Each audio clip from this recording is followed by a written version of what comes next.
2024 के साल की शुरुआत है और आप सबको बहुत उसकी शुभकामनाएं हैं। राजनीतिक फलक पर कई घटनाएं बहुत तेज़ी से घटित हो रही हैं और उनका असर आप अगले कुछ सालों तक देखेंगे। दो महत्वपूर्ण घटनाएं हैं जिनका जिक्र आज हम इस चर्चा में ले आना चाहते हैं। एक घटना यह है कि लोकसभा के चुनाव हैं और ये लोकसभा के चुनाव इस दृष्टि से बहुत महत्वपूर्ण है कि इनकम्बेंट गवर्नमेंट यानी मौजूदा सरकार अपने तीसरे टर्म के लिए फाइट करेगी।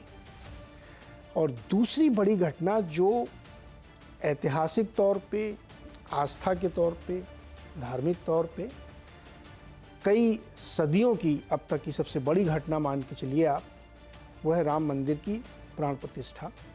22 जनवरी को ये कार्यक्रम होना है और इस वक्त देश में राममय माहौल आप देख रहे होंगे। इसको लेकर के बहुत सारे दलों के बीच में, बहुत सारे संगठनों के बीच में तरह तरह की आप चर्चाएं सुन रहे होंगे, लेकिन ये एक ऐसी घटना है जिसको आप सिर्फ मंदिर निर्माण कह के या प्राण प्रतिष्ठा कह के या एक आयोजन कह के नहीं कह सकते, क्योंकि ये 550 साल की लड़ाई के बाद हो रहा है। अदालतों के भी चक्कर लगाए गए, तरह तरह के तर्क वितर्क कुतर्क दिए गए, लेकिन जो लड़ाई 550 साल तक चलती है वो आस्था से जुड़ी होती है, जनमानस से जुड़ी होती है, मन से जुड़ी होती है। इस देश के मन की बात है वो। जब मर्यादा पुरुषोत्तम का हम लोग जिक्र करते हैं तो वो उसके कई संदर्भ और मायने हैं और इसीलिए वो बात कितना भी उसको आप खारिज करने की कोशिश करें, चाहे चुनावों में, चाहे आम जिंदगी में या इस तरह से भी उस तरह से भी, लेकिन वो दिलो दिमाग में रहती, क्योंकि राम एक मर्यादा के प्रतीक है, राम एक न्याय के प्रतीक है, राम एक व्यवस्था के प्रतीक है, राम एक शासन के प्रतीक है और राम एक दैवी रूप जो हमारे सामने रखा जाता है। उसके इसीलिए आयाम को कम करके देखना या उसकी आलोचना करना एक डिफरेंट व्यू पॉइंट आपको ले जाता है। इसीलिए आप देखिए इस समय का परिदृश्य बन रहा है कि राम मंदिर के जो निमंत्रण बांटे गए हैं उसमें कई दल तय नहीं कर पा रहे कि वो जाएं कि न जाएं। मंदिर जाना है नहीं जाना है ये तय करने में आपको इतना समय लग रहा है क्योंकि आप अपना व्यू तय कर रहे हैं। अब आप समझ सकते हैं कि इसको लेकर के कितनी दुविधा की स्थिति देश में है। कांग्रेस को भी निमंत्रण गया है लेकिन उन्होंने अभी अपना स्टैंड नहीं तय किया है। वर्ड याद करिए आप, स्टैंड नहीं तय किया। इस बात को लेकर के आप स्टैंड बनाएंगे कि आपको मंदिर जाना कि नहीं जाना। सामान्य कार्यक्रम नहीं है ये। आप भाजपा से लड़ सकते हैं, किसी नीति की आलोचना कर सकते हैं, लेकिन लड़ाई कहाँ तक आके पहुँच गई कि अब आप भगवान से लड़ने लगे, समाज से लोगों से लड़ने लगे। जब कोई राजनेता ये कहता है कि जनता चुनाव में विकास नहीं चाहती थी इसलिए बीजेपी को जिता दिया, ये मैं सत्य घटना बता रहा हूँ, 2017 में अखिलेश यादव ने कहा था, तब आपको लगता है कि बात कहाँ तक पहुँच चुकी है और किस लेवल का विरोध हो रहा है और क्या चीज़ मिसिंग हो रही है। इस बात की चर्चा इसमें हम आज रखना चाहते हैं। और दूसरा जो गठबंधन बनाया गया एक इंडिया, मैंने कहा था 2024 की जो 2-3 बड़ी घटनाएं हैं उसमें से एक ये भी घटना है। उसमें 31 दिसंबर 2023 की तारीख तय की गई थी कि सीट बंटवारे कर लेंगे, लेकिन कुछ हुआ नहीं है। बल्कि हुआ ये है कि आपस में लड़ाई और बढ़ गई है, खैहस बढ़ गया है, झगड़ा चल रहा है, कौन कहाँ लड़ेगा, कितने लड़ेगा, कुछ तय नहीं हो पा रहा है।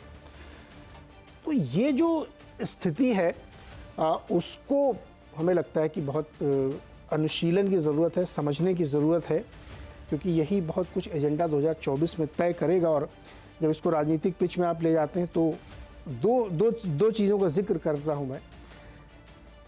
कांग्रेस के एक नेता है उदित राज, उन्होंने कहा है कि 500 साल बाद मंदिर के बहाने मनुस्मृति को लागू करने की कोशिश की जा रही है। आरजेडी के नेताओं ने एक पोस्टर भी लगाया है पटना में अपने नेता के घर के बाहर और उसमें कहा है कि मंदिर गुलामी का प्रतीक है। तो आप समझिए किस लेवल का डिस्कोर्स बन रहा है इस देश में। बातचीत करने के लिए आज हमारे साथ जो मेहमान है मैं उससे आपका परिचय करा देता हूँ। वरिष्ठ पत्रकार विजय त्रिवेदी जी हैं, सुप्रीम कोर्ट के वकील और लोक जनशक्ति पार्टी के उपाध्यक्ष ए.के. वाजपेयी जी हैं, लेकिन वाजपेयी जी को मैं ज़्यादातर एनालिस्ट के तौर पर मानता हूँ और पटना, बिहार, ये सब पॉलिटिक्स के बड़े विशेषज्ञ हैं, तो वो समझूंगा वाजपेयी जी से। साथ ही अम्बेडकर विश्वविद्यालय के प्रोफेसर अभय दुबे और राजनीतिक विश्लेषक और मेरे मित्र सज्जन कुमार सिंह जी हैं। आप सबका सर बहुत बहुत स्वागत है और नए वर्ष की बहुत सारी झुआ भर शुभकामनाएं हैं आप सबको। विजय जी, आज शुरू करें। ये 2024 का जो डिस्कोर्स बन रहा है, क्या है ये राम मंदिर को लेकर के इतनी दुविधा क्यों है देश भर में? नीरज जी, एक तो नए साल की बधाई, आपको भी बहुत शुभकामनाएं कि आप इसी तरह से ज़बरदस्त तरीके से काम करते रहें, सवाल पूछते रहें। आपने डिस्कोर्स की बात की राम मंदिर को लेकर। डिस्कोर्स या दुविधा नहीं है, ये मुझे लगता है डिनायल मोड है। डिनायल मोड क्या होता है? देखिए, कभी भी कोई भी चीज़ सुधर सकती है, आप 0 से भी 100 पर पहुंच सकते हैं, बशर्ते आप डिनायल मोड में नहीं हो, बशर्ते आप सच समझ रहे हो, बशर्ते आप हकीकत समझ रहे हो। क्या आपको लग रहा है कि इस समय हो सकता है कि आपकी राय क्या है, नहीं है, और राय यदि आपकी राम मंदिर के खिलाफ है, राम के खिलाफ है, सब कुछ है, तो फिर उसके खिलाफ खड़े हो जाइए लड़ने के लिए। लेकिन आप में वो हिम्मत नहीं है राम के खिलाफ लड़ने की, राम मंदिर के खिलाफ लड़ने की, तो आप दुविधा में हैं। और आप इस दुविधा में इस कदर डिनायल मोड में है कि आपको समझ ही नहीं आ रहा कि अब क्या किया जाए, और आपको लग रहा है कि ये बड़ा इशू नहीं है, देश जो है अलग चल रहा है। तो जब तक आप यह नहीं मानेंगे कि राम मंदिर या हिंदुत्व एक बड़ा मुद्दा है, और हिंदुस्तान, आपने जहां पर शुरुआत में जिस तरह से बात की राम को लेकर, जिस तरह से आपने डिफाइन किया है, परिभाषित किया है, तो राम बहुत सारे लोगों के लिए माइथोलॉजिकल कैरेक्टर हो सकते हैं, लेकिन राम हिंदुस्तान के लोगों के दिल में बसते हैं, ये समझना पड़ेगा। और क्या आप उसके खिलाफ लड़ाई लड़ सकते हैं? आपने कहा कि राम के खिलाफ लड़ाई लड़ रहे हैं, मुझे राम का वो नहीं है। राम के खिलाफ लड़ाई लड़ सकते हैं, राम के खिलाफ बहुत लोगों ने लड़ाई लड़ी, लेकिन समाज के खिलाफ लड़ाई लड़ना है ना, मुश्किल काम है। आप राम के बहाने समाज के खिलाफ लड़ाई लड़ रहे हैं। असल प्रॉब्लम यह है, राम के खिलाफ लड़ाई तो फिर भी कोई जीत सकता होगा या नहीं जीत सकता होगा, मुझे नहीं पता। और राम के खिलाफ तो बहुत लोगों ने लड़ाई लड़ी है। रामायण में आपने देखा होगा कि एक के बाद एक, जब से वो अयोध्या से निकले और लंका तक पहुंचे हैं, तब तक बहुत सारे लोगों ने राम के खिलाफ लड़ाई लड़ी। उसमें कोई फर्क नहीं पड़ता। लड़ाई आप राम के बहाने समाज से लड़ रहे हैं। आपने समाज को समझा ही नहीं है कि वो राम के साथ किस तरह से जुड़ा हुआ है। मुद्दा यह है। फिर मैं इसमें स्पष्ट कर रहा हूं कि मैं इसको ये नहीं कह रहा कि आप राम के साथ जाएं कि नहीं जाएं। यदि आप ये समझते हैं कि ये मुद्दा महत्वपूर्ण नहीं है, आप राम के खिलाफ, राम मंदिर के खिलाफ लड़ाई लड़ सकते हैं, तो फिर खड़े हो जाए ना। और आपने तो लड़ाई लड़ी है। आपने तो कहा था राम सेतु काल्पनिक है, आपने तो कहा कि राम जो है काल्पनिक है, आपने तो सुप्रीम कोर्ट में तमाम तरह की लड़ाई लड़ी। मैं इसको पॉलिटिकल तरीके से नहीं कर रहा, तो वो आपकी दुविधा है। फिर आपने कहा अभी कि जब राम मंदिर का निर्माण हो रहा था और जब ये प्राण प्रतिष्ठा की बात आई कि भारतीय जनता पार्टी अपनी तरफ से कर रही है, अकेले का प्रोग्राम बना लिया। जब राम जन्मभूमि ट्रस्ट ने सबको बुलाने की बात की तो उनका नहीं, ये पॉलिटिकल हो गया। तो आपका ये पॉलिटिकल, यदि ये मुद्दा है तो पॉलिटिकल लड़ाई लड़िए ना, खड़े हो जाइए इंडिया गठबंधन के सारे लोग कि हम इस में नहीं जाएंगे, क्या हो गया ऐसा, और फिर लड़ाई लड़कर देख लीजिए कि भाई क्या हो रहा है क्या नहीं हो रहा है। लेकिन आपको डर लगता है कि नहीं, ऐसा तो नहीं कर सकते हम कि राम जन्मभूमि के प्राण प्रतिष्ठा समारोह में फिर जाएंगे तो लगता है कि भारतीय जनता पार्टी को क्रेडिट मिल जाएगी। तो मुद्दा यह है कि आपको किससे लड़ना है। आपको भारतीय जनता पार्टी से लड़ना है, आपको राम से लड़ना है, आपको समाज से लड़ना है। इनमें से जब तक आप पहले क्लियर नहीं होंगे अपने दिमाग में, भारतीय जनता पार्टी के खिलाफ लड़िए ना। कहिए कि राम जन्मभूमि जो है पूरा का पूरा पॉलिटिकल मूवमेंट है और हम इसके खिलाफ खड़े हैं, हम इनके साथ नहीं जाएंगे, क्या बुराई है। भारतीय जनता पार्टी की आप लड़ाई देखें 1989 से, जब राम रथ यात्रा शुरू हुई तो उस समय सब लोग इस पूरे मूवमेंट के खिलाफ थे, लेकिन वो खड़े रहे ना। आपका जो कमिटमेंट है आप उस पर खड़े नहीं है। असली दुविधा ये वाली है, और इस वजह से जो विपक्षी दल हैं, जो और मतलब नॉन बीजेपी जो पॉलिटिकल पार्टीज हैं, इंडिया गठबंधन की पार्टीज हैं, और उसमें भी कितना अलग अलग तरीके से, कोई एक दिन कहता है कि नहीं राम तो सबके हैं, राम हमारे हैं, राम अपने हैं, राम सबके हैं, तो फिर क्या विवाद है। और मैं तो ये कहता हूं कि जो इस भारतीय जनता पार्टी के इस एजेंडा को, या इस प्रोपेगेंडा भी मैं कह सकता हूं, सॉरी, कि यदि कोई ये कहे कि जो राम को नहीं मानते वो हिंदू नहीं है, तो मैं इसको सहमत नहीं हूं। हिंदू धर्म में तो बहुत सारे लोग हैं जो राम को मानते हैं, शिव को मानते हैं, कृष्ण को मानते हैं, चारवाक को मानते हैं, निर्गुण को मानते हैं, सगुण को मानते हैं। हिंदू होने के लिए राम को मानना, राम मंदिर जाना, हनुमान चालीसा का पाठ करना, ये सब जरूरी नहीं है। लेकिन इसको उन्होंने इस तरह से एक पूरा नैरेटिव बनाया है कि राम के खिलाफ होना, हिंदू के खिलाफ होना, हिंदू नहीं होना, हिंदू विरोधी होना। एक तो पहले ही भारतीय जनता पार्टी ने ये पूरा पॉलिटिकल पैराडाइम बदल दिया जो पिछले 50 साल से चल रहा था कि आप माइनॉरिटी अपीजमेंट के साथ 15% वोट वो और 20% वोट हिंदू और जो अदर्स थे उनके साथ 35% पे सरकार बना रहे थे। भारतीय जनता पार्टी ने आकर, खासतौर से मोदी सरकार ने आके इस पूरे पॉलिटिकल पैराडाइम को बदल दिया और अब आप माइनॉरिटी अपीजमेंट के भरोसे नहीं चल सकते। और आप उससे भी इतना डर गए हैं कि अब आप माइनॉरिटी अपीजमेंट की बात छोड़िए, माइनॉरिटी के साथ खड़े होने में डरने लगे। तो एक बात, कल मेरे किसी मित्र से बात हो रही थी, उन्होंने कहा कि भाई ये सॉफ्ट हिंदुत्व जो है बीजेपी के हिंदुत्व की फोटोकॉपी जैसा है और इसमें कोई बुराई नहीं है। तो मैंने कहा ये बिल्कुल ठीक बात है। तो मैं नीरज जी आपको कहता हूं कि मेरे पास एक 500 का नोट है, मैं उसकी फोटोकॉपी आपको भेज देता हूं, बिल्कुल कलर कॉपी जो बिल्कुल वैसी लगे। आप एक जो है ना ठंडा खरीद लीजिए 50 रुपए का, खरीद सकते हैं? पकड़ जाएंगे तो ये जीरोक्स कॉपी से लड़ाई मत लड़िए एक्चुअली। तो ये जीरोक्स कॉपी से लड़ाई मत लड़िए ना, अपनी लड़ाई लड़िए। आपके पास 10 रुपए का नोट है तो 10 रुपए के नोट से लड़िए, 50 रुपए का नोट है तो 50 रुपए से लड़िए। 500 रुपए के नोट की जीरोक्स कॉपी से आप कुछ नहीं खरीद सकते। राइट। और ये बात आपकी सही है कि बहुत हिंदू धर्म में तो इतनी छूट है आपको कि आप जैसे चाहे वैसे अपनी आस्था करें, लेकिन जो बात वो स्पष्ट रखें। चारवाक दर्शन के जो लोग थे वो कभी ये मना थोड़ी करते थे कि मैं नहीं हूँ। आप खुल के कहिए कि मैं नहीं हूँ। सीताराम येचुरी ने कह दिया कि मैं नहीं जाऊँगा, मैं नहीं मानता, तो मत जाइए आप। लेकिन दुविधा में आप पड़े हुए हैं और आप सोच रहे हैं और ये कह रहे हैं कि मैं अपना इसमें स्टैंड क्लियर करूँगा। भाई साहब, ये स्टैंड का इशू नहीं है।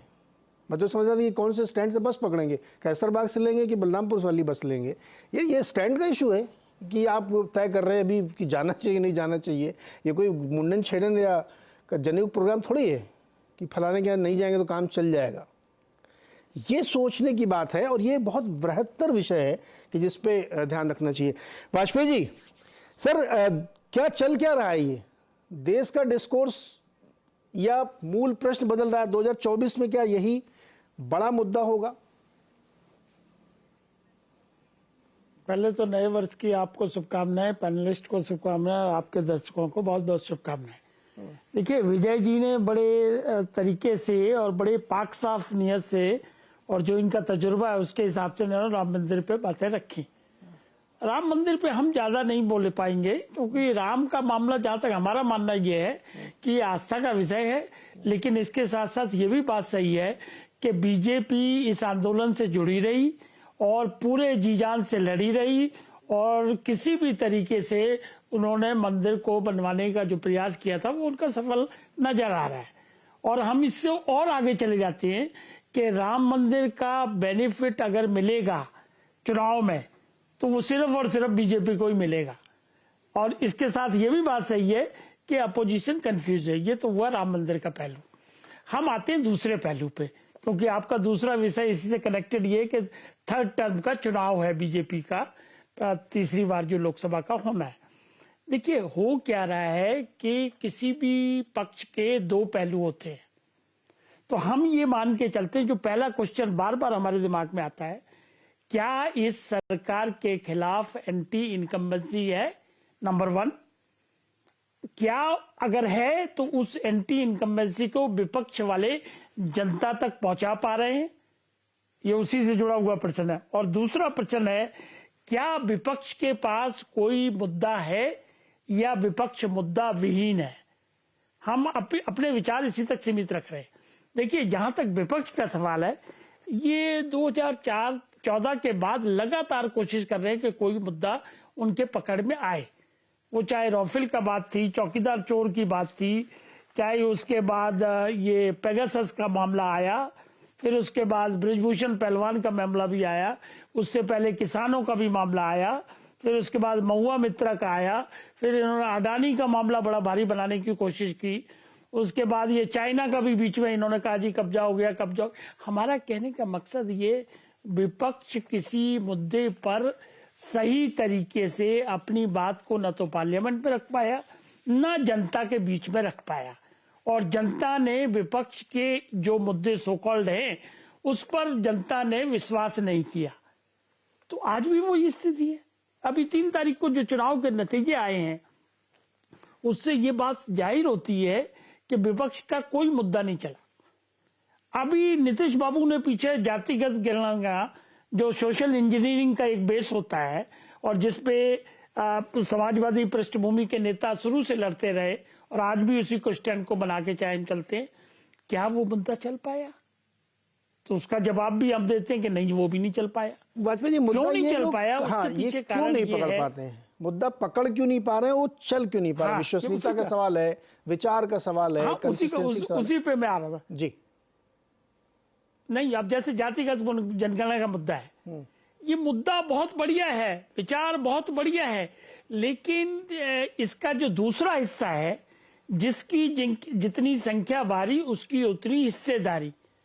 अब मोदी जी ने क्या किया, वो पहला वाला हिस्सा तो है जो ठीक है, वो दूसरा वाला पकड़ लिया उन्होंने, हिस्सेदारी वाला मामला जो है, और उन्होंने हिस्सेदारी देनी शुरू कर दी। अब मैं डिमॉन्स्ट्रेट करता हूं कैसे कर दी। जैसे छोटा सा एग्जांपल है, पीछे उन्होंने 18,000 करोड़ का एक फंड बना दिया। ये जो छोटे छोटे लोहार, सुनार, मोची, धोबी, इस तरह के छोटे छोटे काम करते हैं कि भैया आप आओ और बैंक से पैसे ले जाओ। एक और उदाहरण, उन्होंने क्या किया, 17,000 करोड़ रुपए का अलग से एक फंड बना दिया जो आदिवासियों के बच्चों की शिक्षा के लिए काम करेगा, उसमें उनकी पढ़ाई के लिए ही खर्च होगा। हम ये कह रहे हैं कि ये चीजें जो हैं ये जनता को समझ आ जाती है, क्योंकि उसको अल्टीमेट बेनिफिट मिलता है। और ये जो नारा लगाने वाले लोग हैं, मान लो नीतीश बाबू हैं या लालू प्रसाद हैं, बिहार में 15 साल उन्होंने राज्य किया और 18 साल से नीतीश बाबू बैठे। 30 साल में आप उनको न्याय नहीं दिलवा पाए क्या? या जो नारे की बात आप करते हो इसको लागू आपने क्यों नहीं करवाया? सरकार आपकी, सारी चीज आपकी, तो जनता इस पर क्वेश्चन मार्क लगाती है। ये एक सबसे बड़ा है, और मुद्दों विपक्षहीन, मुद्दाहीन है, ये बात मैं बड़े दावे से कहता हूं जो डेमोन्स्ट्रेट हो रही है। अब दूसरी तरफ आप आओ जरा कि एनडीए अपनी बात को, जो उन्होंने स्लोगन दिया, सबका साथ, सबका विकास, सबका प्रयास वगैरह मामला, अब उसमें उन्होंने क्या किया, काम करने दबादब शुरू कर दिए। और काम करने खाली कहने के लिए नहीं, जमीन पे बकायदा एग्जीक्यूट हो रहे हैं और जनता उसको महसूस कर रही है। कितने सारे मुद्दे हैं। जबकि क्या हुआ कि किसान के बिल लाए और बड़ा भारी मोमेंटम चला, आंदोलन हुआ, सब कुछ हुआ, लेकिन वो एक स्ट्रोक से जो प्रधानमंत्री किसान सम्मान निधि है, जिसमें करीब 14 किस्तें, 15 किस्तें जा चुकी हैं और 17 लाख करोड़ रुपए भी जा चुका है, तो वो मुद्दा किसानों को, उनको समझ आ गया कि ये लोग ठीक से काम कर रहे हैं। किसानों से जुड़ा एक और मुद्दा, स्वामीनाथन कमीशन की रिपोर्ट जो है बड़े दिनों से पेंडिंग थी, इन्होंने पूरी लागू नहीं की, फार्मूला नहीं लगाया 2+1 का, लेकिन कुछ परसेंटेज उसका 70% लागू कर दिया। तो किसान उसको जो है महसूस कर रहे हैं। हमारा सिर्फ ये मानना है कि 2024 के चुनाव में राम मंदिर के अलावा, राम मंदिर का तो मैं कहूं तो मेरे को दिक्कत नहीं है कहने में कि वो तो इनको सुनामी की तरह फायदा देगा एक तरीके से। उसके साथ साथ जो 9 साल में इन्होंने काम किए हैं, और काम खाली गिनाने के लिए, देखो दोनों पक्ष है, मैंने शुरू में कहा कि दोनों पक्ष है। ये बीजेपी वाले कहेंगे कि ये काम है हमारे। जी, अभी इसको, तो ये तो बहुत इंटरेस्टिंग चीज आपने खोल दी। विजय जी, एक छोटा सवाल आपसे, फिर मैं सज्जन के पास जाऊंगा। राम मंदिर से आगे ले गए वाजपेयी जी कहानी कि देखिए साहब, चूंकि हमारा इशू भी है 2024 में क्या चल रहा है। अब ये जो पूरी तस्वीर अभी A.K. वाजपेयी जी ने खींची कि साहब उधर काम भी हो रहा है, और हमने शुरू में कहा था कि जो गठबंधन है उसके बीच में तो अभी तो झगड़े चल रहे हैं। 31 दिसंबर तो निकल गया, कुछ हुआ नहीं। ऐसा नहीं कि मुद्दे नहीं है सर, बेरोजगारी भी है, महंगाई भी है, किसानों की समस्याएं हैं, सब कुछ है, लेकिन विपक्ष के हाथ में कुछ लगता नहीं है। तो मुझे आप ये समझाइए कि ये कंसिस्टेंसी का इशू है दूसरा, और दूसरा बीजेपी के लिए क्या ये राम मंदिर वाला, ये सारे मुद्दे वोट दिलाने वाले हैं कि नहीं? देखिए, आपने बहुत इंपॉर्टेंट शब्द का इस्तेमाल किया, कंसिस्टेंसी। कंसिस्टेंसी से कमिटमेंट होता है और कमिटमेंट से क्रेडेंशियल्स बनते हैं, क्रेडिबिलिटी बनती है। ये तीनों ही चीजें जो इंडिया गठबंधन और कांग्रेस, खासतौर से कांग्रेस के पास नहीं है। बार बार वो मुद्दों की कमी नहीं है, आपने बिल्कुल ठीक बोला, लेकिन क्या आप किसी मुद्दे पर आप कंसिस्टेंट हैं? क्या आपके क्रेडेंशियल्स उस तरह से हैं? क्या आपका कमिटमेंट है? अब एक मुद्दा लीजिए जिस पर चर्चा कम लोग करते हैं, अडानी का मुद्दा है। अडानी के मुद्दे पर आपने मूवमेंट चलाया, लेकिन क्या राहुल गांधी जो पार्टी के सबसे बड़े नेता है वो ये हिम्मत कर पाए कि अशोक गहलोत सरकार राजस्थान में और छत्तीसगढ़ में भूपेश बघेल सरकार अडानी के जो प्रोजेक्ट्स हैं उनको विड्रॉ कर ले? अगर विड्रॉ कर लेती तो मुझे यानी वोटर को ये भरोसा होता कि भाई आप अडानी के खिलाफ लड़ाई लड़ रहे हैं या अडानी बहुत गड़बड़ कर रहे हैं। किया आपने? ऐसा नहीं किया। जातिगत जनगणना को लेकर ऐसा ही है। अभी बात हो रही है कि वाराणसी का जिक्र मैं करता हूं, वाराणसी में जो घटना हुई है बहुत खतरनाक घटना है। अभी आप विधानसभा चुनावों का याद कीजिए, 2022 का, लड़की हूं लड़ सकती हूं, वो लड़की कहां है जो वाराणसी की लड़की के लिए लड़े? क्यों नहीं वाराणसी को जाम किया आपने? वाराणसी की काशी में तो मुझे लगता है एक कंकर भी नहीं फेंका गया विपक्ष की तरफ से इतने बड़े मुद्दे पर।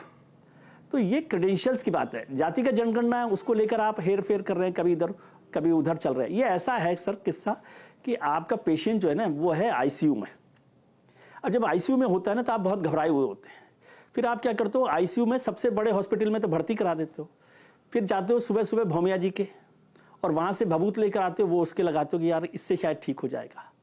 वो कहते हैं भभूत से ठीक नहीं होगा। मेरे एक और मित्र हैं बाबा जी, वो गंडा बांधते हैं, तो मैं उनका गंडा लेकर आया हूँ, वो गंडा बंधवा देते हो। फिर कोई और बुआ जी आती है, वो कहते नहीं गंडा बांधने से काम नहीं चलेगा, इनको होम्योपैथी वाले एक मेरे बहुत अच्छे मित्र हैं, वो कुछ दवाई देते हैं तो वो उससे कोई नुकसान नहीं हो रहा है, उसको लेकर देखो, तो वो लेकर दे देते हैं। फिर फाइनली ये होता है कि वो कहते हैं आईसीयू में जितने दिन से था, बोले ये इससे तो ठीक नहीं होना, इसको उठा लो यहाँ से, और उठाकर ले जाते हैं एक और जगह पर। बोले इन बाबा जी के पास जो है ना इससे को आशीर्वाद देंगे, जब झाड़ फूक करेंगे तो ठीक हो जाएगा। तो ठीक हो जाएगा। तो ये कमिटमेंट की बात है, कंसिस्टेंसी की बात है, और आपको अपनी चीज पर भरोसा नहीं है।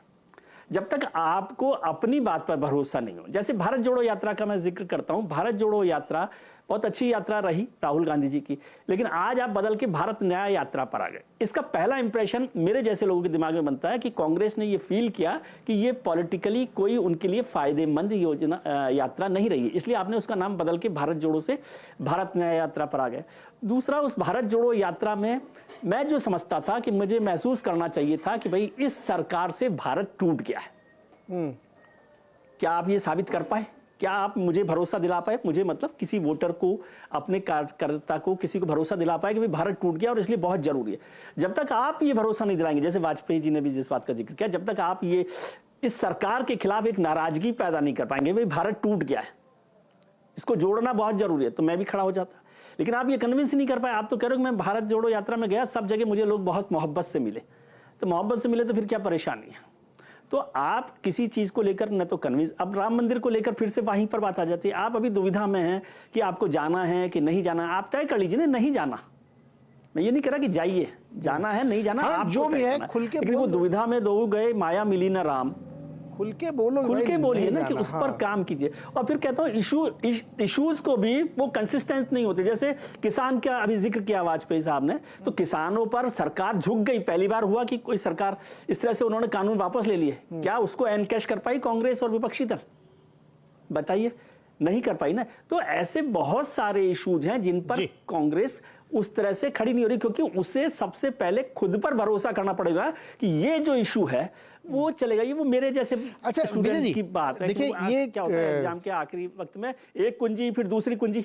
नहीं, बहुत आपने एक बड़ी इंटरेस्टिंग बात लेके आए। देखिए, कृषि वाले मामले में सरकार ने अपने आप को स्टेप बैक कर लिया, यू टर्न कह सकते हैं आप, बैकआउट कर लिया। जबकि मैं निजी तौर पे अर्थशास्त्र के विद्यार्थियों के नाते मैं मानता हूं कि वो बिल्कुल सही फैसले थे, लेकिन सरकार ने वक्त की नज़ाकत देखते हुए पीछे कर लिया कि चलो अभी वक्त की नज़ाकत ऐसी नहीं है। लेकिन विपक्ष राम मंदिर पे इस नज़ाकत को भी नहीं समझ पा रहा। आप देखिए बुद्धि का फेर कि उन्होंने उसको पीछे ले लिया कि अच्छा चलो ठीक है, थोड़े दिन के लिए इसको वापस लेते हैं, जबकि उनको भी मालूम है कि वो फैसले सही थे। और बहुत सारे यूट्यूबर चैनल भी इस चैनल में आगे बोल गए कि मैं सहमत हूँ, और दिन भर डिबेट करते हैं उसके खिलाफ, क्योंकि वो फैसले सही थे। लेकिन खैर वो अलग बात है। सज्जन कुमार जी, 2024 की राजनीति का केंद्र क्या होगा? राम मंदिर जिससे पूरा देश राममय है। मैं राम मंदिर इसलिए बार बार कर रहा हूँ कि राम मंदिर सिर्फ एक मंदिर की प्राण प्रतिष्ठा नहीं है, ये इस देश की अस्मिता है। ये इस देश के लिए बहुत ज़रूरी है कि आप आत्मबल से खड़े हो। किसी ने कहा कि क्या मंदिर से नौकरियां मिलेंगी? अब उसमें मैं एक बहुत ही ऐसी डिबेट कर सकता हूँ कि रिलीजियस टूरिज्म होगा, एयरपोर्ट बन गया, ये डिबेट मैं बहुत आराम से कर सकता हूँ, डेटा के साथ कर सकता हूँ, जीत भी नहीं पाएगा। लेकिन मैं इसको एक साइड में रखता हूँ। आपके लिए टूटे हुए मन से, हारे हुए मन से कोई परीक्षा पास करना संभव है क्या? जब आपकी आन बान शान और आपकी प्रतिष्ठा से जुड़ा कोई प्रश्न होता है तो पहले आप उसको तय करते हैं, एक रोटी कम खाते हैं। इसी देश में ना रिक्शा वाले के लड़के आईएएस बनते हैं, सुविधा नहीं होती उनके पास, लेकिन वो बनते हैं क्योंकि उनका आत्मबल बहुत बड़ा होता है। तो ये मंदिर की प्रतिष्ठा सिर्फ एक मंदिर की प्रतिष्ठा नहीं है, ये आत्मबल है, आपके लिए एक संबल है और आपकी अपनी सांस्कृतिक धरोहर की विजय के रूप में इसको आप देख रहे हैं। इसलिए ये बहुत महत्वपूर्ण विषय है। लेकिन खैर ये तो बताइए आप, 2024 का केंद्र क्या है चुनावी राजनीति का? देखिए, 2024 का जो केंद्र है वो अभी तक जो भारतीय राजनीति में 90 के दशक से एक जो बाइनरी क्रिएट किया गया था कि साहब संस्कृति और धर्म का मामला अलग है और जो इकोनॉमी का और लोगों के रोजमर्रे की जिंदगी का जो मामला है वो अलग है। अब देखिए, धर्म और अर्थ भारतीय समाज में तो कभी अलग नहीं रहा। धर्म जहाँ केंद्र है वहां पे अर्थ भी एक केंद्र है, और जो आम जनता है उसके रोजमर्रे के जीवन में दोनों चीजें इतनी जुड़ी हुई है कि आप एक को दूसरे से अलग नहीं कर सकते। तो अगर आप समाज के आईने से देखें तो केंद्र यह है कि अभी तक जो एक एलीट पॉलिटिक्स थी, जो हमेशा जब भी आप समाज की भावना को एक लोकप्रिय तरीके से प्रस्तुत करते थे तो वो उसमें एक डिवीजन क्रिएट करते थे। डिवीजन थी कि कल्चरल वर्सेस मटेरियल पॉलिटिक्स। तो क्या कल्चर और मटेरियल इतनी ही अलग है? आप इसमें बात यह है कि क्या विपक्षी पार्टियां इसको समझ नहीं पा रही? देखिए, समझ जरूर पा रही हैं, लेकिन इसमें एक थोड़ा सा पाखंड है।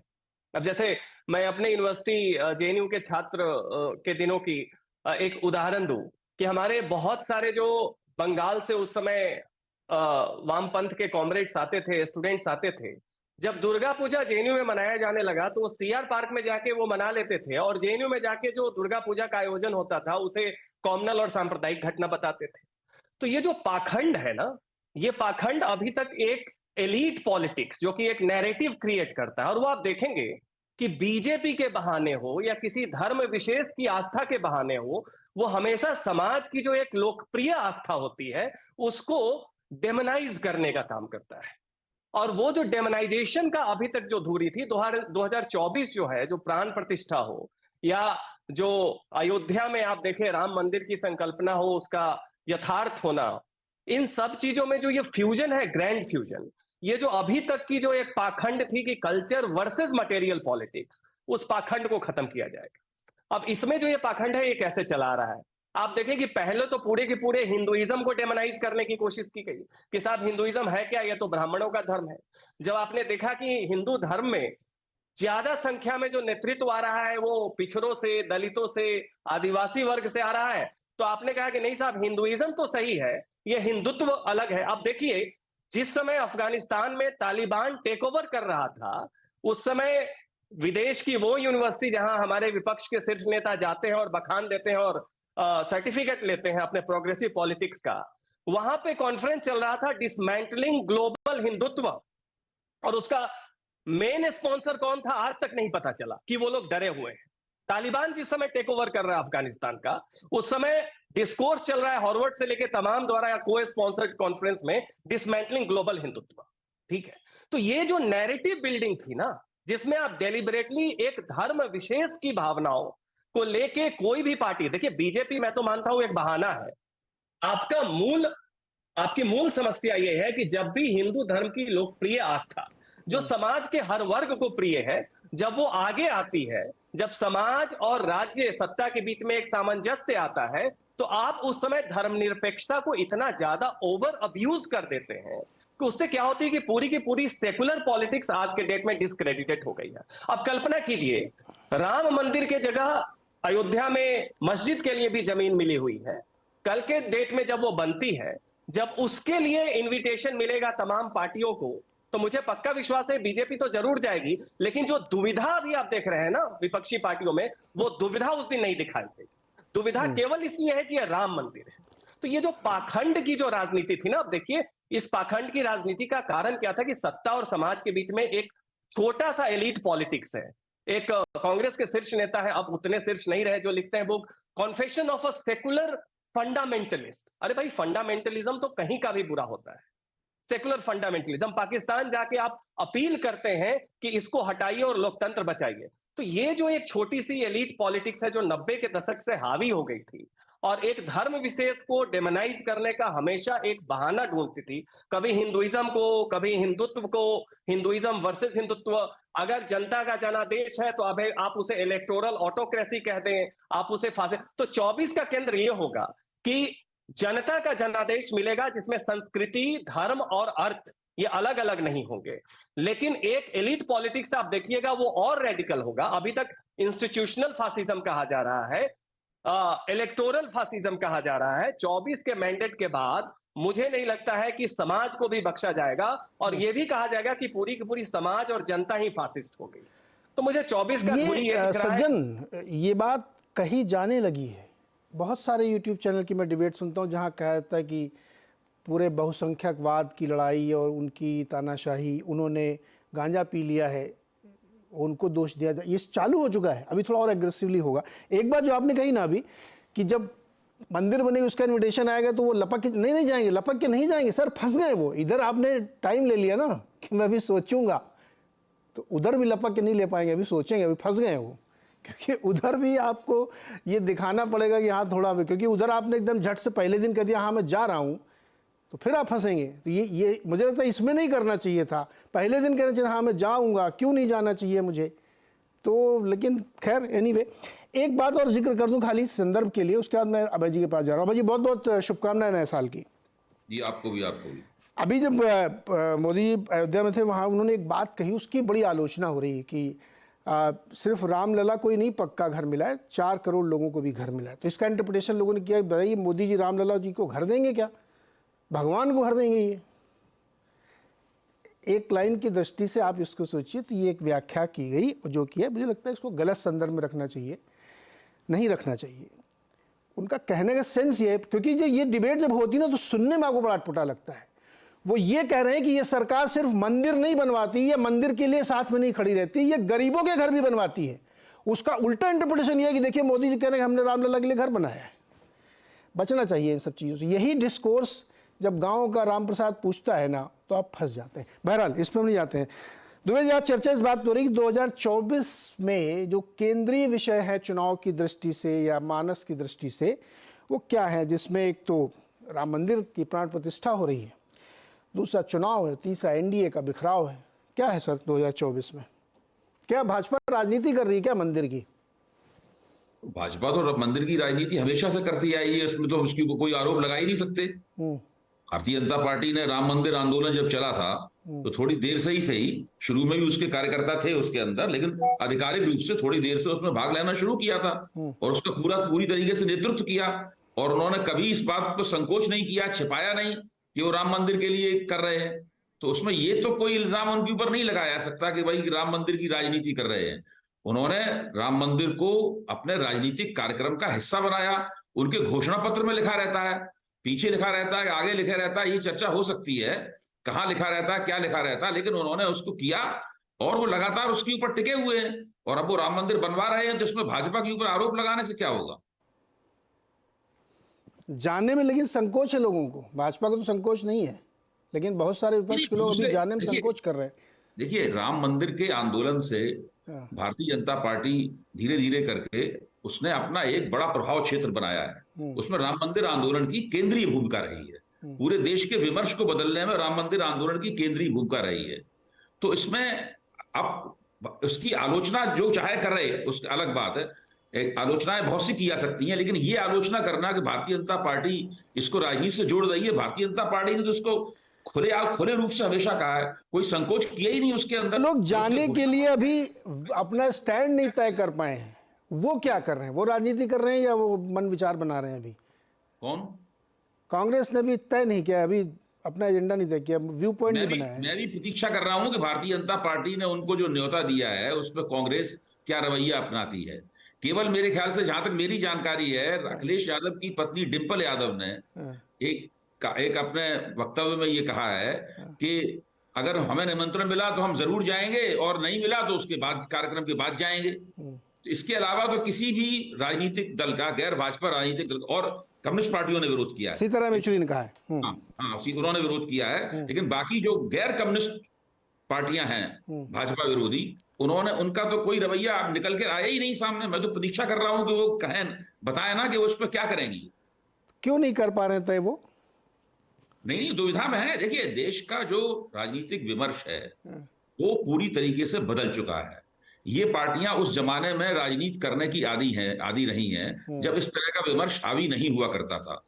तो अब वो पूरी तरह बदल चुका है। अब वो खुल के उसका विरोध नहीं कर सकते हैं। अब वो जाए कि ना जाए, जाने से क्या फायदा होगा, क्या नुकसान होगा, वहां पर उन्हें बोलने दिया जाएगा या वो बैठे रहेंगे, या उनकी केवल एक श्रोता के रूप में उपस्थिति रहेगी, क्या रहेगी क्या नहीं रहेगी, ये अभी इसी मेरे ख्याल से ऊहापोह में होंगे। बट कांग्रेस के लोग कहते हैं कि राजीव गांधी जी ने ताला खुलवाया था, उनको भी क्रेडिट जाना चाहिए मंदिर आंदोलन का। तो दुविधा किस बात की? ये तो तथ्य है। उनको आगे बढ़ के क्यों नहीं क्रेडिट लें क्रेडिट? क्रेडिट तो है ही है उनके खाते में, फिर दुविधा किस बात की? तुरंत कहेंगे हाँ मैं तो जाऊंगा, और जाके बाद वहां भाषण देना थोड़ी हो, तो आपको वहां कार्यक्रम में शामिल होना है। अब ये गेंद जो है वो कांग्रेस के पाले में है। और जैसे समाजवादी पार्टी की एक नेता ने तो कह दिया कि हम जाने के लिए तैयार हैं। वो उत्तर प्रदेश में है, उनको लगता है उन्हें जाना चाहिए। अब बहुजन समाज पार्टी का क्या इसमें रवैया होगा? नहीं, मायावती जी ने कहा कि हम नहीं जाएंगे, और उन्होंने ले लिया। डिंपल जी ने कहा है कि न्योता आएगा तो जाएंगे। मेरी जानकारी के हिसाब से, हालांकि तय ये हुआ था कि राष्ट्रीय पार्टियों को दिया जाएगा, समाजवादी पार्टी राष्ट्रीय पार्टी नहीं, लेकिन फिर भी ट्रस्ट ने तय किया है कि हम उनको बुलाएंगे। हो सकता है न्योता उनके पास पहुंच गया हो, अंतिम सूचना मेरे पास नहीं है, लेकिन मेरी जानकारी के हिसाब से ट्रस्ट ने तय किया कि राहुल उनको बुलाया जाएगा। उत्तर प्रदेश की वो एक बड़ी पार्टी भी है, तो अब खैर जब मिलेगा तो वो तय करेगा। लेकिन मान लीजिए तो वो भी दुविधा में फंसे रहेंगे। ये दुविधा जो है दरअसल ना 24 में दिक्कत करने वाली है। फिर लगता है आपको ऐसा? भाई देखिए, दुविधा तो हमेशा आपको परेशान करती है। मामला स्पष्ट हो, उसके बाद एक बार जब स्पष्ट रूप से आप कोई रवैया अख्तियार कर लेते हैं, उसके बाद में आपको राजनीति करने की आसानी होती है। फायदा नुकसान जो होता है वो होता रहे। अब चुनाव इतने नजदीक है तो उसमें बहुत ज्यादा लोगों को उलझन हो रही है। मेरे ख्याल से सोचते हैं, जिसको वो अपना विचार मानते हैं, जिसको अपना वैचारिक आधार मानते हैं, उस पर मजबूती से खड़े होकर उन्हें घोषणा करनी चाहिए कि हम ये करेंगे, ये नहीं करेंगे। जी अच्छा, वाजपेयी जी, आपके पटना बिहार में नीतीश बाबू की क्या मामला है भाई? वो कुछ समझ में नहीं आ रहा है, चल क्या रहा है वहां पे? पहले इसका जवाब दे देता हूँ। मेरे दिमाग में इसका जवाब आया था जो आप क्वेश्चन पूछ रहे हैं। दीजिए सर, दीजिए ना। ये कांग्रेस या अन्य पार्टियां क्यों दुविधा में है? अरे भाई, सीधा सा जवाब है। कांग्रेस पार्टी और अन्य पार्टियां ये फैसला नहीं कर पा रही कि ये सरकारी फंक्शन है या पार्टी का फंक्शन है या ट्रस्ट का फंक्शन है। राम मंदिर खाली बीजेपी ने बनाया या सुप्रीम कोर्ट ने बनाया, एक चीज। और दूसरी बात यह है कि उनको सेकुलर की राजनीति करनी है। जब हम सेकुलर वर्ड यूज करते हैं तो खास तौर से तुष्टीकरण वाला मामला आ जाता है। तो वो इस दुविधा में फंसे हुए हैं। वो जो आप 80-20 की बातें हम लोग करते हैं ना, तो वो 80-20 की दुविधा है। दुविधा राम मंदिर की नहीं है, दुविधा आस्था की नहीं है, दुविधा वोट खिसकने की है। देखिए, अगर आप सेकुलर और संविधान की दुहाई देते हो तो आप उस तरीके का फैसला आपको लेना चाहिए। सीताराम येचुरी ने बोल दिया ना कि हम नहीं जाएंगे, लेकिन वो उनको सॉफ्ट हिंदुत्व भी करना है और तुष्टीकरण भी करना है। मेरी समझ तो यहां तक काम कर रही है। लेकिन जो भी हो, चुनाव में 2024 के चुनाव बिल्कुल सर पर आ गए हैं और विपक्ष की मुझे कहने में कोई संकोच नहीं है। किसी तरीके की कोई तैयारी नजर नहीं आ रही है। मोदी से लड़ना है आपको, जिनके पास कांग्रेस और बीजेपी की डायरेक्ट फाइट 192 सीट्स पे है। सबको मालूम है, सब समझदार लोग बैठे हुए हैं, सबके पास आंकड़े भी हैं। और स्ट्राइकिंग रेट उन सीटों पे 92% है। 17 या 18 सीट कांग्रेस जीती है। तो कैसे मामला बनेगा? हमारा सिर्फ ये कहना है खाली राम की राजनीति नहीं हो रही, राम की राजनीति भी अभय जी ने बिल्कुल ठीक कहा। वो तो डंके की चोट पे कहते हैं मंदिर हमने बनवाया, हमने प्रयास किए, वो कामयाब हुए, और हम तो 100-150 साल से लड़ते चले आ रहे हैं। उसके साथ साथ वो विकास वाला पुट, और जो गरीबों को जो काम कर रहे हैं वो वाला पुट, और जातिगत जनगणना वाले को हिस्सेदारी वाला मामला जो क्लेम कर रहे हैं वो वाला पुट, और अच्छा उसके बाद फिर ये वो कहते नीतीश हैं जी वाला छोड़ते कि हैं, मैं इस पे एक और सवाल पूछता हूँ। क्या मान लीजिए कांग्रेस या समाजवादी पार्टी जैसे दल मंदिर की प्राण प्रतिष्ठा में जाते हैं, तो क्या मुसलमान उनसे नाराज होकर वोट नहीं देंगे, उनको गुस्सा आ जाएंगे? किस बात का डर है? ये उनको डिसाइड करना है, आप समझे नहीं। हाँ देखिए, बहुत बढ़िया नीरज जी, बहुत बढ़िया क्वेश्चन है, और मैं बेबाकी से जवाब दूंगा इस बात का। हाँ। क्या मस्जिद उनकी गिरी, वो क्या मानते हैं? वो तो ये मानते हैं ना कि मस्जिद गिराई गई हमारी। हाँ। तो आप अगर उनके पक्ष के विरोध में खड़े हो जाओगे तो वो आपके साथ क्यों रहेंगे? सीधा सवाल है ये तो भाई। तो अगर वो पक्ष में आपके पास नहीं रहेंगे, जो आपका बेस वोट है, और जो छत्रम भी क्लेम करते हैं और कांग्रेस भी क्लेम करती है, क्लेम क्या करती रहा है उनके पास, तो वो आपसी झगड़ा भी उनका चल रहा है इसी बात पे। तो एक जाएगा तो दूसरा नहीं जाएगा, दूसरा जाएगा तो तीसरा, मतलब ये बड़ा भारी चक्रव्यूह फंस गया इनके लिए। मैं इस बात को कहने में मुझे बिल्कुल परेशानी नहीं है कि ये राम मंदिर की जो डेट तय की गई है और इस तरह से जो निमंत्रण दिए जा रहे हैं, उस पे ये स्टैंड लेने में सकापा में पड़ गए हैं ये लोग, क्या करें क्या ना करें, ये उनको डिसाइड करना है। अगर, लेकिन जहां तक मेरा मानना है, इनको उस मुद्दे से परे हट के उस महंगाई, बेरोजगारी, वो वाले मुद्दों पे आना चाहिए। अभी विजय जी ने बड़ी अच्छी बात की कि वो तो टिकते ही नहीं है। अब ये जो भारत यात्रा पार्ट 2 हो सकती थी, लेकिन वो छोड़ दिया उन्होंने प्लान, वो छोड़ के उन्होंने दूसरी यात्रा का नाम रख दिया, नाम बदल दिया। तो वो जब आप में खुद में कॉन्फिडेंस नहीं है, भारत जोड़ो यात्रा 2.0 होते ज्यादा सही रहता, हम लोग को आसानी रहती है। अभी नया यात्रा हो गई। अच्छा एक मिनट वाजपेयी जी रुकिए ना, अभय जी, क्या कांग्रेस अगर गई मंदिर के प्राण प्रतिष्ठा में, सोनिया जी गई, राहुल जी गए, या खड़गे जी गए, राहुल जी को पता नहीं इन्वाइट पता नहीं किया कि नहीं, खड़गे जी को किया है, तो क्या इनको डर है कि मुसलमान इनको वोट नहीं देगा? मैं डर नहीं, इनको छोड़ो, इनको क्या डर, उनको वो जाने। आप बताओ क्या? ठीक है, आपने वाजपेयी जी से सवाल पूछा था, वही सवाल आप मुझसे पूछ रहे हैं। मेरा आकलन तो ये है कि अगर ये लोग वहां मंदिर की प्राण प्रतिष्ठा में जाते हैं तो इससे उनको मिलने वाले मुसलमान वोटों पे कोई विशेष असर नहीं पड़ेगा। कोई असर नहीं पड़ेगा। मुसलमान भाजपा के विरोध में वोट करते हैं, और वो उनकी जो पार्टी जहां उनकी समझ में आएगा कि उसको वोट करना चाहिए, योजना बना के उस पार्टी को वोट देंगे। वो मंदिर की प्राण प्रतिष्ठा में जाती है या नहीं जाती है। दूसरी, धीरे धीरे कर पिछले 90 के दशक के बाद से देश की राजनीति का ये यथार्थ बनता जा रहा है, और ये यथार्थ पहले भी था, जवाहरलाल नेहरू के जमाने में भी था। देखिए, चुनाव वो जीतता है जिसको हिंदू वोट देते हैं, क्योंकि हिंदू ही बहुसंख्या में है, तो वही वोट देंगे, वही चुनाव जीतेगा। पहले कांग्रेस को वोट देते थे, मुसलमान वोट उसमें जुड़ के प्रभावी कर देता था उसको। अब आप देखिए दिल्ली का चुनाव देखिए, दिल्ली में अरविंद केजरीवाल केवल मुसलमान वोटों से नहीं जीतते, उनको बहुत बड़े पैमाने पर हिंदू भी वोट देते हैं। जहां जहां कांग्रेस जीती है, अभी कर्नाटक में जीती है या मान ली हिमाचल प्रदेश में जीती है, तो क्या हिंदू वोट नहीं मिले? केवल क्या अल्पसंख्यकों के वोट से जीत गए हैं क्या? तेलंगाना में जीती है, हिंदू वोट भी बड़े पैमाने में मिलते हैं। जब मुसलमान वोट एक ऐसी पार्टी के साथ जुड़ता है जिसको हिंदू वोट मिल रहे हैं, तो मुसलमान वोट अपनी पॉलिटिकल एफिकेसी, अपनी राजनीतिक प्रभावकारिता बढ़ा लेता है। जब वो ऐसी पार्टी के साथ जुड़ता है जिसको हिंदुओं के व्यापक वोट नहीं मिलते हैं, तो उसकी कितनी भी बड़े पैमाने पर ध्रुवीकरण हो, उसकी जो राजनीतिक प्रभावकारिता है वो खत्म हो जाती है, जीरो हो जाती है। वो सत्ता के निर्माण को प्रभावित करने में असमर्थ हो जाता है। तो मुझे नहीं लगता कि जो लोग प्राण प्रतिष्ठा में जाएंगे, गैर भाजपा दल, मुसलमान लोगों से नाराज हो जाएंगे और उनको वोट कम देंगे या बिल्कुल वोट नहीं देंगे। इतना सिंपल सर आपने आसान कर दिया जवाब। कांग्रेस को समझना चाहिए कितनी सिंपल बात है, जाना चाहिए उनको। बहरहाल छोटा सा एक ब्रेक लेते हैं। ये सवाल इतना आसान नहीं है। मान लीजिए राहुल गांधी या सोनिया गांधी या खड़गे जी वहाँ जाते हैं, तो हो सकता है अखिलेश जी का मैं नहीं जाता। अब ये जा रहे तो हम तो नहीं जाएंगे साहब, मुसलमान वोट मैं लूँगा। अगर मुसलमान इस बात से मुतमईन है कि मेरे को उस आदमी को वोट नहीं देना जो वहाँ जाएगा, और बड़ी संख्या में यूपी में है, तो अखिलेश जी क्यों जाएंगे फिर? या ये सोच रहे हो कांग्रेस वाले कि अखिलेश जाए तो हम मना कर दें, ये भी हो सकता है। छोटा सा एक ब्रेक लेके इसको भी बातचीत करेंगे। कि 2024 में क्या होगा सेंट्रल थीम? इलेक्शन भी है, राम मंदिर भी है, एनडीए इंडिया अलायंस में भी है, बहुत सारी चीज़ें, बहुत सारे मुद्दे निकल के आ रहे हैं। क्या सेंट्रल थीम होगी जिसके इर्द गिर्द बाजार घूमेगी? तो ज़्यादातर चर्चा मंदिर प्राण प्रतिष्ठा की तरफ आई, क्योंकि एक बहुत महत्वपूर्ण बड़ा विषय है, इसको कोई इग्नोर करके चल नहीं सकता। समय कम होगा इसलिए छोटे छोटे जवाब चाहिए।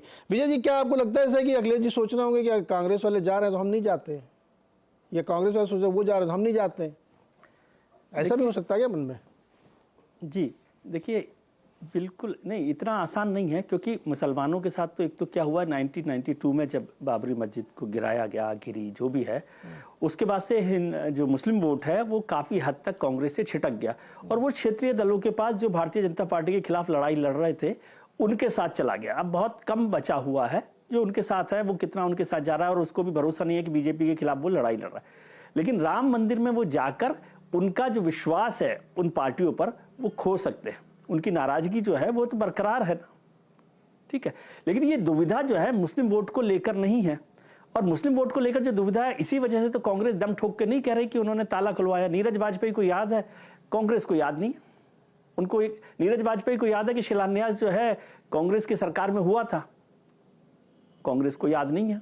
नीरज वाजपेयी को याद है कि मूर्तियां जो है कांग्रेस के राज में नेहरू जी के वक्त में रखी गई थी, लेकिन कांग्रेस को याद नहीं है। तो इसका मतलब उससे मुस्लिम वोट से डर तो है, नहीं तो वो इन सब बातों पे दम ठोक कर कहते हैं कि ये भारतीय जनता पार्टी कौन सी पार्टी है। भाई आप सोचिए कि जमीन जो है मंदिर बनाने के लिए सबसे पहले किस सरकार ने दी? नरसिम्हा राव सरकार ने दी ना, तो क्यों नहीं दम ठोक कर कहते? इसका मतलब आपको मुस्लिम वोट को लेकर दुविधा है कि कहीं ये जो बचा कुछ आप वोट भी जो मेरे पास है वो नहीं चला जाए। लेकिन अभी जो दुविधा मंदिर को लेकर हो रही है वो है उसकी दुविधा कांग्रेस की हिंदू वोटों को लेकर। उसे लग रहा है कि कहीं पहले इमेज बहुत प्रो हिंदू नहीं है, यदि वो मंदिर नहीं गए तो कहीं ये बहुत एंटी हिंदू इमेज प्रोजेक्ट नहीं कर दिया। मैं ये नहीं कह रहा कि एंटी हिंदू पार्टी हो जाएगी, लेकिन भारतीय जनता पार्टी या जो और दूसरे मित्र लोग हैं वो कांग्रेस और दूसरे दलों को लिए ये ठप्पा लगाने में कामयाब हो सकते हैं कि भाई देख लीजिए ये एंटी हिंदू हैं, इन्हें पॉलिटिक्स नहीं, इन्हें तो राम के खिलाफ लड़ाई लड़नी है। तो ये दुविधा ज्यादा बड़ी है कांग्रेस के साथ और अखिलेश जी के साथ में। मुझे लगता है कि ये तो डिफॉल्ट बेनिफिशियरी अखिलेश जी हो जाएंगे। अगर ये दुविधा उनकी है कि वो हिंदू वोटों की ज़्यादा चिंता कर रहे हैं तो डिफॉल्ट बेनिफिशियरी अखिलेश जी होंगे। ठीक है, आप जूझते रहो उसमें, हम तो नहीं जाते हैं। वैसे भी इनको निमंत्रण मिला भी नहीं, बहाना भी बना सकते हैं। मेरी जानकारी कि उनको मिलेगा, ट्रस्ट ने ऐसा बोला। सज्जन जी, एक बड़ा सवाल यहाँ पे, जो अभी ये बात है कि हिंदू वोटों का डर है उनको, कांग्रेस को, कि ये ठप्पा लग जाएगा, और चले भी गए तो क्या बहुत सारे वोट मिल जाएंगे क्या? एक क्वेश्चन ये भी है, बड़ा वाला क्वेश्चन। नहीं, देखिए, दुविधा है या दुविधा की सुविधा है? नहीं, एक सवाल पूरा कर लूँ मैं, बहुत छोटा सवाल है। पहले की जो राजनीति होती थी ना, मुस्लिम वोट अपीसमेंट वाला, या माइनॉरिटी के वोट कर लो, मुस्लिम में नाम ले रहा हूँ तो लोग कहेंगे अच्छा उन्हीं को बोल रहे हैं, और इधर के थोड़े सेकुलर, ये कॉम्बो पे चुनाव जीते जाते थे। 75-70 साल ऐसे जीते गए। अब वो कार्व आउट रिवर्स हो रहा है कि अभी इधर वाले को आप ऐसे झांसे में नहीं ले सकते। अभी आप लड़ो उधर ही 15% वोट पे, अखिलेश जी भी लड़ रहे हैं, कांग्रेस भी लड़ रही है, आरएलडी भी उसी में, मायावती भी उसी में, चलो उधर भी करें।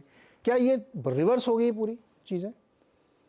नहीं, बिल्कुल रिवर्स हो गई है। और उस रिवर्स होने का मैकेनिज्म देखिए, मैकेनिज्म ये है कि जब गैर भाजपा पार्टियों को मुसलमान का वोट चाहिए तो वो केवल मुसलमान के नाते चाहिए, लेकिन उनको हिंदू वोट जो है वो एज अ किसान चाहिए, एज अ बेरोजगार चाहिए, एज अ ग्रामीण चाहिए, ओबीसी के नाते चाहिए, दलित के नाते चाहिए।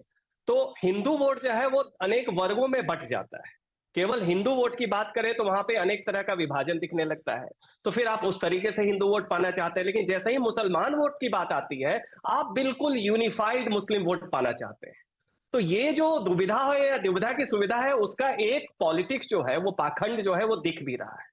अब पासा ये पलट गया है कि जो बीच की इंटरमीडिएरी कास्ट है, जिसे आप पिछड़ा कहें, ओबीसी कहें, वो बड़ी संख्या में इस दुविधा जो सेकुलर पार्टीज की या नॉन बीजेपी पार्टीज को थी, उसका जाल उन्होंने तोड़ दिया है कि वो एज अ किसान, एज अ बेरोजगार, as a Dalit, as a पिछड़ा भी बीजेपी के साथ आ रहे हैं, लेकिन वो एज ए हिंदू भी आ रहे हैं। तो अब ये नहीं चलेगा कि मुसलमानों का वोट केवल मुसलमान के नाते चाहिए, लेकिन हिंदू का वोट आपको उसकी जाति, आपको उसके पेशा, आपको उसके क्षेत्र, और अनेक तरह के विभाजनों के आधार पे चाहिए। तो पॉलिटिक्स की जो ग्रामर है वो बदल गई है, और अभी आप पुराने, जैसे अभय सर ने कहा कि अभी भी ये पुराने मोड से ही चलना चाह रहे हैं, जिस समय उनकी एक हेजेमोनी थी, वो अब नहीं चलेगा। आपको अपने तरीके बदलने पड़ेंगे, क्योंकि अब जनता जो ग्राउंड पे है, आप अब बात करने जाए, हम लोग तो फील्ड में 15 साल से देख रहे हैं कि अब आप बात करने जाए, उन्हें पहले से पता होता है कि आप जो प्रश्न पूछ रहे हैं उन्हें क्या जवाब देना है, बढ़िया से वो जवाब देते हैं।